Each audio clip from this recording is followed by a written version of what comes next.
एक गुरु और शिष्य जंगल से होते हुए अपने गांव जा रहे होते हैं। अंधेरा काफ़ी हो चुका था। शिष्य ने अपने गुरु से कहा कि गुरु जी, काफ़ी रात हो चुकी है, अगर आप कहें तो आज की रात यहीं आसपास के किसी गांव में गुजारा ले। गुरु जी ने अपना सर हिलाया और वो आसपास के गांव में एक छोटे से घर के पास जाकर रुके। अब जैसे ही वहां गए तो गुरु जी के शिष्य ने दरवाज़ा ठकठकाया। उस घर से एक गरीब आदमी बाहर आया। तो गुरुजी ने बोला, हम अपने गांव जा रहे हैं, लेकिन काफ़ी रात होने की वजह से हमने इसी गांव में रुकने का सोचा। क्या तुम आज रात अपने यहाँ रुक सकते हैं? गरीब आदमी बोला, हाँ क्यों नहीं, आप दोनों अंदर आ जाइए। अब जैसे ही गुरुजी अंदर आए गए, उन्होंने देखा कि उस आदमी के घर में बहुत ज़्यादा गरीबी थी। गुरुजी ने उससे पूछा कि आप काम क्या करते हो? वह गरीब आदमी बोला कि मेरे पास बहुत सारी ज़मीन है। तो गुरुजी ने बोला, अगर तुम्हारे पास बहुत सारी ज़मीन है तो इस तरह से क्यों रह रहे हो? वह आदमी बोला, यह किसी काम की नहीं है। गांव वाले बोलते हैं कि ये बंजर ज़मीन है, यहाँ पर कुछ भी नहीं उगाई जा सकती और वहाँ फसल उगाना बहुत बड़ी बेवकूफ़ी है।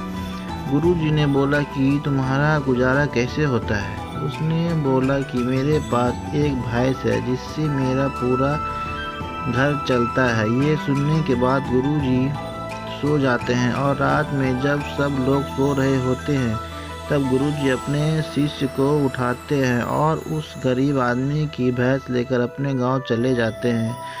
हैसी अपने गुरु से पूछता है कि गुरुजी, कहीं आप ये गलत तो नहीं कर रहे हैं? उस गरीब आदमी की रोजी रोटी इस भैंस की वजह से चलती है। तो गुरुजी ने अपने शिष्य की तरफ देखते हुए और मुस्कुराते हुए आगे बढ़ जाते हैं। उस बात को तकरीबन 10 साल गुजर जाती है और जो गुरु का शिष्य था वह बहुत बड़ा गुरु बन चुका था। तो एक दिन उन्हें उस गरीब आदमी की याद आती है कि मेरे गुरु ने उस आदमी के साथ अच्छा नहीं किया था। मुझे एक बार चलकर देखना चाहिए कि वह आदमी अब किस परिस्थिति में है। वह शिष्य उस गांव की तरफ जाता है और वहां जैसे ही पहुंचता है तो वह देखता है कि जहां पर उस गरीब आदमी का झोपड़ा था वहां पर एक बड़ा ही आलीशान महल बन चुका था और उस झोपड़ी के बाहर जो बंजर जमीन थी उस पर फल और फूलों के बगीचे थे। तभी उधर से उस घर का मालिक आता है। शिष्य उसे पहचान लेता है और उस आदमी को बोलता है, तुमने मुझे पहचाना?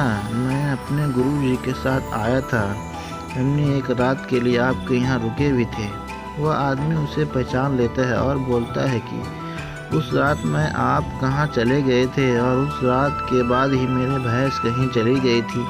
मेरे पास कोई रास्ता नहीं था तो मैंने अपनी ज़मीन पर मेहनत की और फसल निकल आई और आज मैं इस गांव का सबसे बड़ा और सबसे अमीर आदमी बन चुका हूँ। ये सुनने के बाद शिष्य की आंखें में अपने गुरु जी के लिए आंसू आ गए और उसे ये बात अब समझ आई और वो रोने लगा। इस कहानी से हमें ये सीख मिलती है कि हमारे अंदर ऐसी बहुत सी टैलेंट छुपी है, लेकिन हमें कोई ना कोई चीज़ें रुका रखी है। वो आपके फैमिली वाले भी हो सकते हैं, आपके जॉब भी हो सकती है और कुछ और भी हो सकता है। देखिए, आपके पास भी तो